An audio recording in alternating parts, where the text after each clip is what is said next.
اعوذ باللہ من الشیطان الرجیم بسم اللہ الرحمن الرحیم رب اشرح لی صدری ویسر لی امری واحلل عقدۃ من لسانی یفقہوا قولی واجعل لی وزیرا من اہلی رب زدنا علما اللہم فقہنا فی الدین رب یسر ولا تعسر وتمم بالخیر وبک نستعین آمین یا رب العالمین۔ السلام علیکم ورحمۃ اللہ وبرکاتہ۔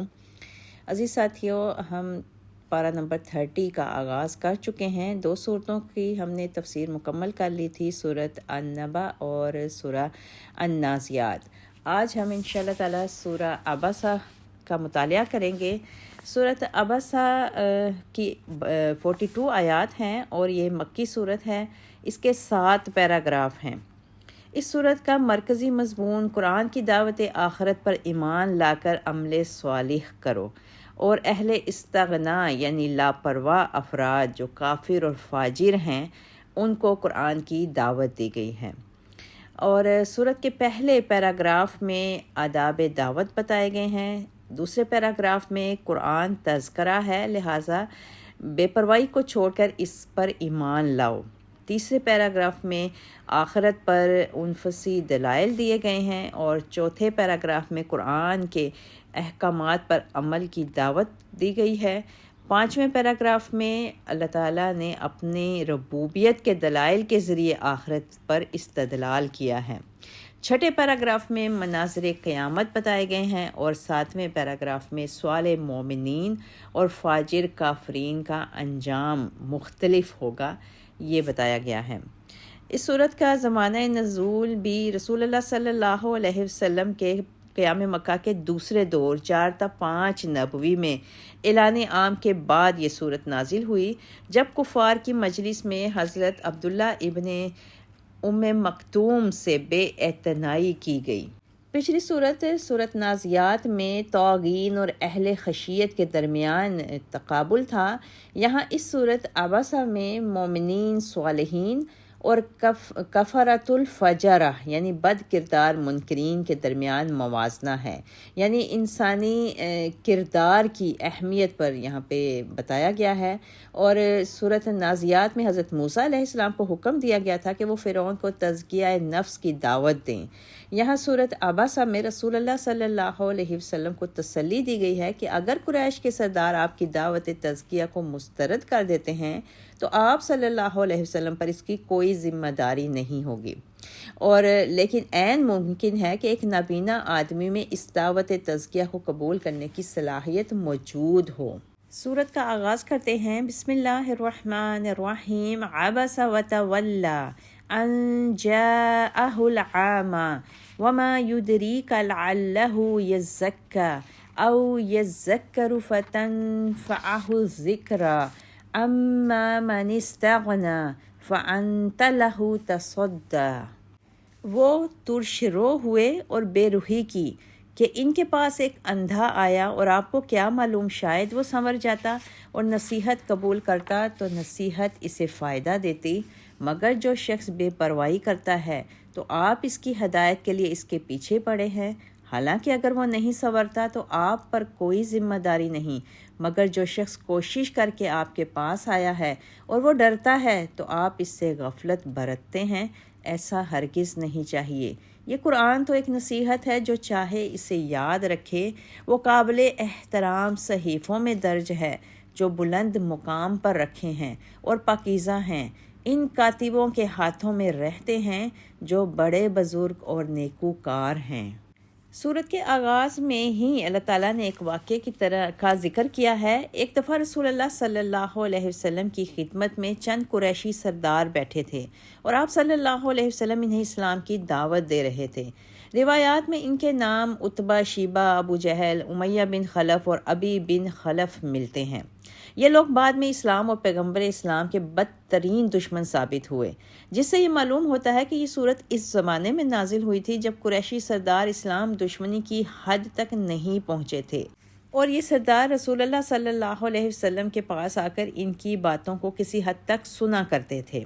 اسی دوران سیدنا عبداللہ بن مکتوم آپ کے پاس تشریف لائے۔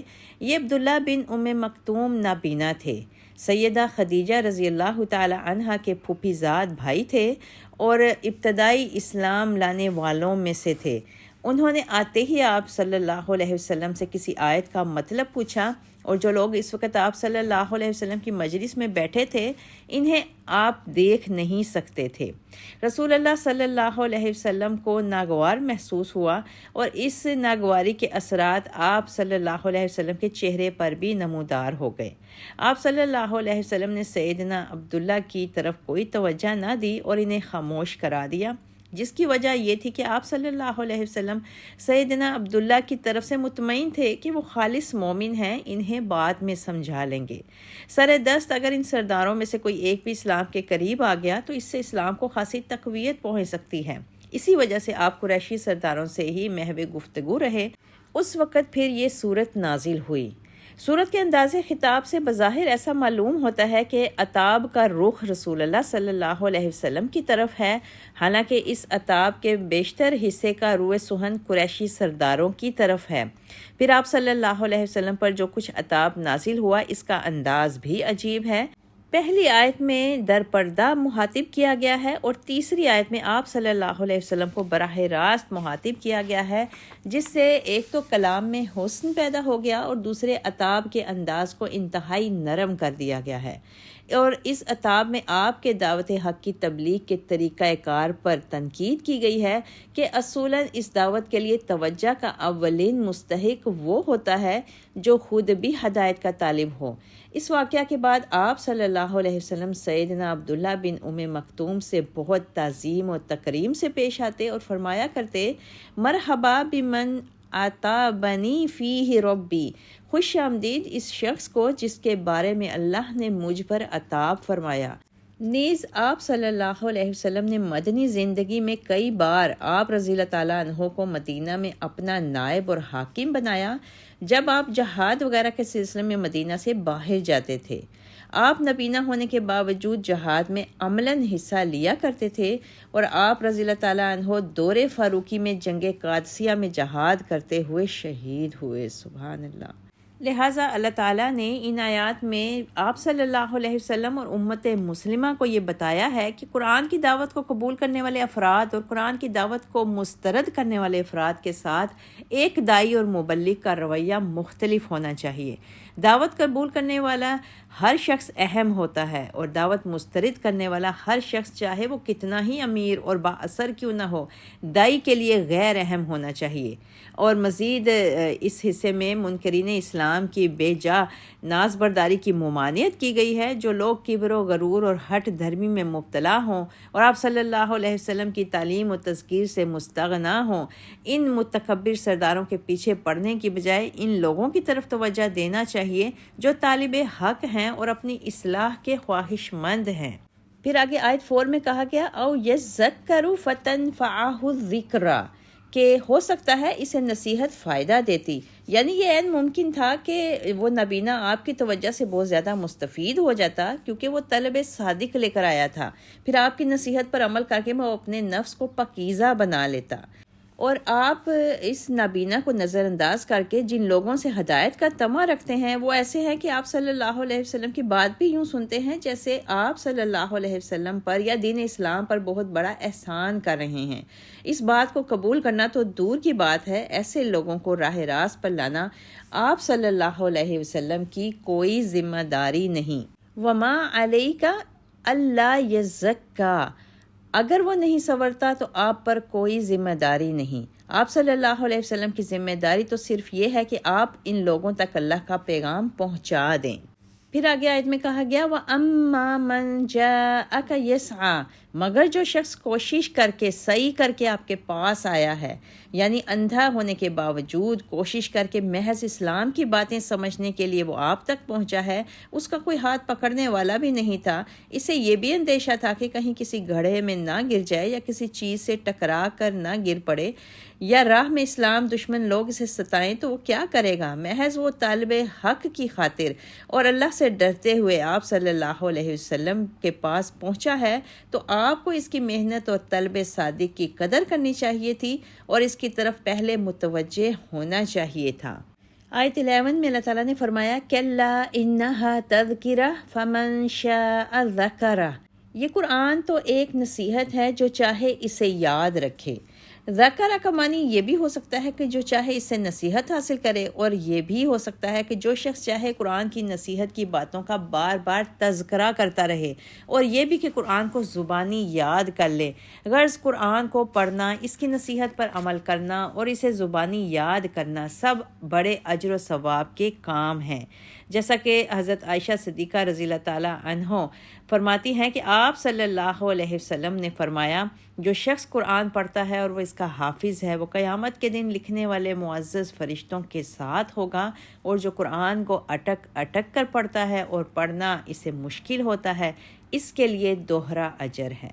یعنی قرآن کی عظمت و شان کے آگے یہ عالم ہے کہ اللہ تعالیٰ نے آگے آیتوں میں فرمایا فی صحف مکرمہ، وہ قابل احترام صحیفوں میں درج ہے، مرفوعۃ مطہرہ، جو بلند مقام پر رکھے ہیں، بأیدی سفرہ کرام بررہ، اور پاکیزہ ہیں، ان کاتبوں کے ہاتھوں میں رہتے ہیں جو بڑے بزرگ اور نیکوکار ہیں۔ سفرتن سافر کی جمع ہے، اور صفر اس کتاب کو کہتے ہیں جو حقائق کو بے نقاب کرتی ہو، اور سافر وہ شخص ہے جو ایسی تحریر کرتا یا لکھتا ہو، اور اس لفظ کا اطلاق الہامی تحریر لکھنے والے فرشتوں اور انسانوں پر بھی ہوتا ہے، نیز نامہ اعمال لکھنے والے فرشتوں پر بھی۔ مطلب یہ ہے کہ قرآن کو لکھنے والے نہایت معزز اور بزرگ فرشتے ہیں، لہٰذا قرآن پاک پر غور و فکر کر کے ایمان لانا چاہیے اور بے پرواہی کا رویہ ترک کر دینا چاہیے۔ یہ قرآن کوئی کاہنوں اور جادوگروں کا کلام نہیں ہے، بلکہ معزز باوفا پاک فرشتوں کے ذریعے محمد کریم صلی اللہ علیہ وسلم پر القاء کیا گیا ہے۔ آیت 17 قتل الانسان ما اکفرہ، لعنت ہو انسان پر وہ کیسا منکر حق ہے۔ اللہ نے اسے کس چیز سے پیدا کیا؟ نطفہ سے۔ اللہ نے اسے پیدا کیا، پھر اس کی تقدیر مقرر کی، پھر اس کے لیے راستہ آسان کر دیا، پھر اسے موت دی، پھر اسے قبر میں رکھا، پھر جب چاہے گا دوبارہ اٹھا کھڑا کرے گا۔ ہرگز نہیں، جس بات کا اسے حکم دیا گیا تھا وہ فرض اس نے قطعاً پورا نہیں کیا۔ اب ان آیات میں اللہ تعالیٰ نے نفس انسانی کے ذریعے آخرت پر دلائل پیش کیے ہیں، اور بظاہر مخاطب تمام نوع انسان کو کیا گیا ہے، تاہم اس سے مراد انسانوں کی اکثریت یا قرآن کو جھٹلانے والے کافر و فاجر لوگ ہیں، اور یہ قرآن کا مخصوص اور مہذبانہ انداز خطاب ہے تاکہ منکرین حق ضد میں آ کر مزید چڑ نہ جائیں، بلکہ اصل حقائق پر غور و فکر کریں، اور اس بات کو بھی سمجھیں کہ آخر وہ حق کا انکار کیوں کر رہے ہیں، آخر ان کے اندر وہ کیا چیز ہے جس نے انہیں کفر پر آمادہ کیا۔ اور یہ بھی آگے پوچھا گیا کہ آخر وہ کس بل بوتے پر اللہ کی آیات سے انکار کر رہے ہیں اور اس کی ناشکری کر رہا ہے، اگرچہ وہ یہ سوچتا کہ وہ کس چیز سے پیدا کیا گیا ہے، کس جگہ وہ پرورش پا کر نطفہ سے بچہ بنا، پھر کس بے بسی کی حالت میں ماں کے پیٹ سے باہر نکلا، تو اسے ہرگز یہ جرت نہ ہوتی کہ وہ اپنے خالق کے منہ کو آئے اور اس کا کلام سن کر اس کا انکار کر دے۔ پھر جب وہ ماں کے پیٹ میں نشوونما پا رہا تھا تو اس کی تقدیر طے کر دی گئی، اس کی عمر کتنی ہوگی، وہ کہاں مرے گا، کہاں دفن ہوگا، وہ تنگ دست رہے گا یا خوشحال ہوگا، اسے ایمان میسر آئے گا یا نہیں، وہ کفر کی حالت میں مرے گا یا ایمان کی حالت میں، یہ سب تفصیلات تو رحم مادر میں ہی طے کر دی تھیں، اور اس مقررہ تقدیر کے آگے وہ بالکل بے بس ہے، لیکن ان باتوں کے باوجود وہ اللہ کے مقابلہ میں اکڑتا ہے اور کفر کرتا ہے۔ پھر آگے کہا گیا پھر اس کے لیے راستہ آسان کر دیا، السبیل یسرا، ایک یہ کہ ماں کے پیٹ سے باہر آنا اس کے لیے آسان بنا دیا۔ جب رحم مادر میں بچے کی نشوونما پوری ہو چکتی ہے تو ماں اس کو اپنے پیٹ سے باہر نکالنے کے لیے بے قرار ہو جاتی ہے، اور جب تک اسے جن نہ لے اسے قرار نہیں آتا۔ راستہ تنگ ہونے کے باوجود اللہ تعالیٰ وضع حمل کے وقت اسی راستے میں اتنی لچک پیدا کر دیتا ہے کہ ماں کے لیے اس کا پیدا کرنا آسان ہو جاتا ہے۔ اور دوسرا مطلب اس آیت کا یہ بھی ہے کہ اللہ تعالیٰ نے اس کو تمام ایسی قوتیں عطا کر دیں اور استعداد مہیا کر دی کہ وہ دنیا میں موجود وسائل و اسباب سے کام لے کر اپنی زندگی گزار سکے، اور تیسرا مطلب اس آیت کا علماء کرام یہ بھی بتاتے ہیں کہ اللہ تعالیٰ نے اسے خیر و شر کے دونوں راستے سمجھا دیے، اس کی فطرت میں یہ تمیز رکھ دی، پھر انبیاء اور رسل اور کتابوں کے ذریعے بھی سب کچھ سمجھا دیا اور اسے اختیار دے دیا کہ وہ جو بھی راہ چاہے اختیار کر لے، پھر جو بھی راہ وہ اختیار کرے اللہ تعالیٰ اسی راستے کو اس کے لیے آسان بنا دیتا ہے اور اس کی توفیق عطا فرما دیتا ہے۔ پھر آگے اللہ تعالیٰ فرماتا ہے ثم اماتہ فاقبرہ، پھر اسے موت دی، پھر اسے قبر میں رکھا، پھر جب چاہے گا دوبارہ اٹھا کھڑا کرے گا۔ ان آیات سے معلوم ہوتا ہے کہ اللہ تعالیٰ کا انسان کو موت دینا بھی اس کا احسان ہے اور اسے قبر مہیا کرنا بھی۔ موت کے احسان ہونے کا اندازہ اس بات سے لگایا جا سکتا ہے کہ جب ایک بیمار بستر مرگ پر پڑا ایڑیاں رگڑ رہا ہوتا ہے، تکلیف سے سخت بے تاب ہوتا ہے، مگر اسے موت نہیں آتی، گھر والے اس کی مرض کی طوالت کی وجہ سے الگ پریشان ہوتے ہیں، بیماری پر بے بہا مصارف اٹھتے ہیں اور وہ کوئی دوسرا کام کرنے کے قابل بھی نہیں رہتے، اس وقت دل سے دعا مانگتے ہیں کہ مرنے والے کو موت آ جائے تاکہ اسے بھی تکلیف سے نجات حاصل ہو اور اس کے گھر والے بھی پریشانیوں سے نجات پائیں۔ نیز اگر انسان کو موت نہ آتی تو یہ زمین بنی نوع انسان کے لیے تنگ ہو جاتی۔ اسی طرح اللہ تعالیٰ کا انسان کو قبر مہیا کرنا یا روئے زمین سے اس کے وجود کو غائب کر دینا بھی اللہ کی بہت بڑی نعمت ہے، ورنہ جہاں یہ بات میت کے لواحقین کے لیے ناقابل فراموش صدمہ ہوتا، وہ مرنے کے بعد میت کے جسم میں ہونے والے تغیرات کو دیکھنا برداشت نہیں کر سکتے تھے۔ زندوں کے سامنے لاش کی بے حرمتی ان کے لیے مزید صدمہ جان کا بن جاتا۔ واضح رہے قبر سے مراد صرف زمینی گڑھا ہی نہیں بلکہ سمندر کی گہرائی، آگ کا الاؤ، درندوں کا پیٹ، سب قبر کے حکم میں داخل ہیں۔ پھر اس کے بعد جس طرح انسان اپنے پیدا ہونے اور مرنے کے معاملے میں بے بس تھا، اسی طرح وہ دوبارہ پیدائش کے معاملہ میں بھی اللہ کے حکم کے سامنے بے بس ہوگا۔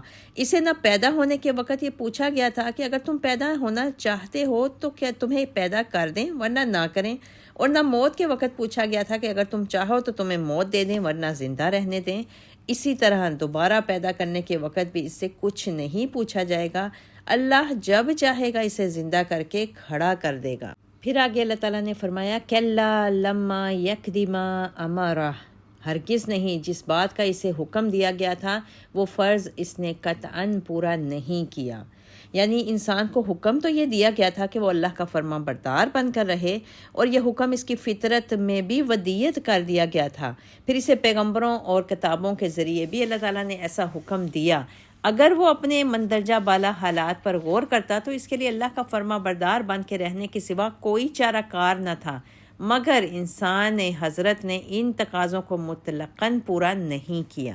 آیت 24 فَلْيَنظُرِ الْإِنسَانُ إِلَىٰ طَعَامِهِ، انسان کو چاہیے کہ وہ اپنے کھانے کی طرف دیکھے، ہم نے ہی اوپر سے پانی برسایا، پھر عجیب طرح سے زمین کو پھاڑا تو اس میں سے ہم نے اناج بھی اگایا اور انگور اور ترکاریاں اور زیتون اور کھجور اور گھنے باغات اور پھل اور چارہ بھی اگائے، یہ سب کچھ تمہارے اور تمہارے مویشیوں کے لیے سامان حیات ہے۔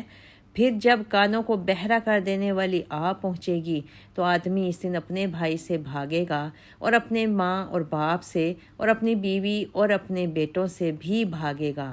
اس دن ہر شخص کی ایسی حالت ہوگی جو اسے دوسروں سے بے پرواہ بنا دے گی۔ اس دن کچھ چہرے چمک دھمک رہے ہوں گے، ہنستے ہوئے خوش و خرم، اور کچھ چہروں پر اس دن گرد پڑ رہی ہوگی اور سیاہی چھا رہی ہوگی۔ یہ وہ لوگ ہوں گے جو کافر اور بدکار ہیں۔ استغفر اللہ۔ اب یہاں پر آیت 24 سے 32 تک اللہ تعالیٰ نے اپنے رب ہونے، اپنی قدرتی نشانیوں، ان تمام دلائل کے ذریعے انسان کو آخرت کی طرف سوچنے کے لیے مجبور کیا ہے، اور کہا ہے کہ انسان اگر اپنے کھانے کی چیزوں میں ہی غور کر لیتا تو اسے اپنے پروردگار کی ناشکری کی کبھی جرأت نہ ہو سکتی تھی۔ انسان کا کام صرف اتنا ہے کہ وہ زمین میں سطح زمین سے تھوڑا سا نیچے بیج اتار دے، بس اس کے بعد اس کا کام ختم ہو جاتا ہے۔ خواہ انسان یہ کام زمین میں ہل چلا کر کرے یا کسی دوسرے سے کرے۔ زمین پر بارش برسانا اللہ کا کام ہے۔ یہی بارش پانی ندی نالوں دریاؤں نہروں سے حاصل ہوتا ہے اور کبھی چشموں اور کنووں سے۔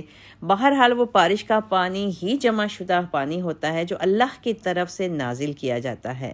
اس کے بعد اللہ تعالیٰ نے انگور اور مختلف پھلوں کے ذریعے اور زیتون اور کھجور کے ذریعے گھنے باغات کے ذریعے انسان کو یہ بتایا کہ اللہ تعالیٰ نے تمہارے اور تمہارے مویشیوں کے لیے پورا سامان حیات مہیا کیا ہے۔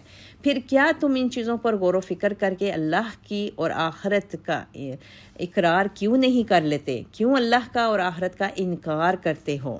اور اس کے آگے آیتوں میں اللہ تعالیٰ نے قیامت کی ہولناکی کی تصویر کھینچ کر نفسا نفسی کا عالم بیان کیا ہے کہ اس دن انسان کا اپنے عزیز و اقارب سے بھی انسان بھاگے گا۔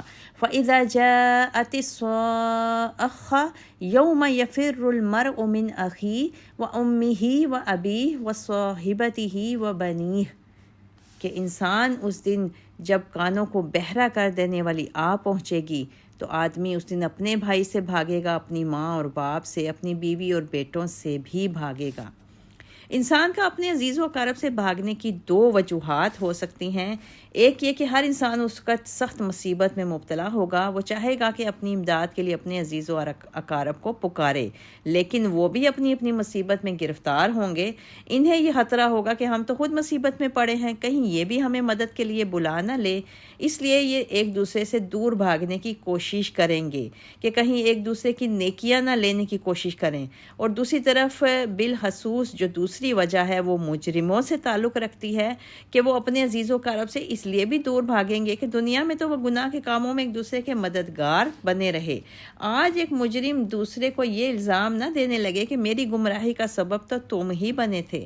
اس لیے ہر قریبی اپنے دوسرے قریبی سے دور دور ہی رہنے کی کوشش کرے گا۔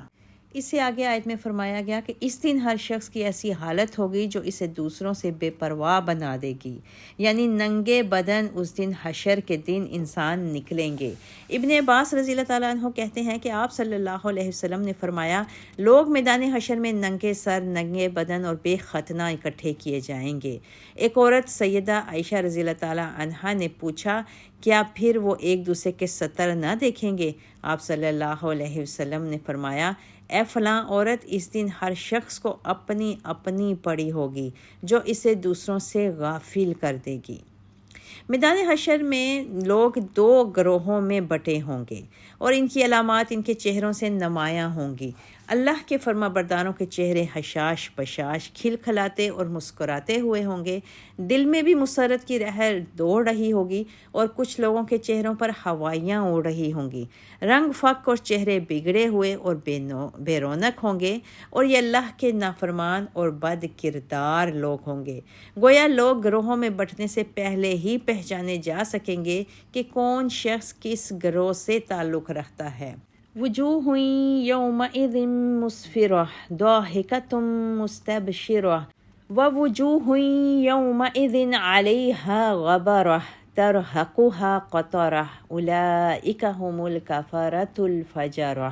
اس دن کچھ چہرے چمک دمک رہے ہوں گے، ہنستے ہوئے خوش و خرم، اور کچھ چہروں پر اس دن گرد پڑ رہی ہوگی اور سیاہی چھا رہی ہوگی۔ یہ وہ لوگ ہوں گے جو کافر اور بد کردار ہیں۔ اللہ تعالیٰ سے دعا ہے کہ اللہ تعالیٰ ہمیں چمکتے دمکتے ہنستے ہوئے خوش و خرم چہروں میں شامل فرمائے۔ آمین یا رب العالمین۔ وآخر الدعوانا ان الحمد للہ رب العالمین۔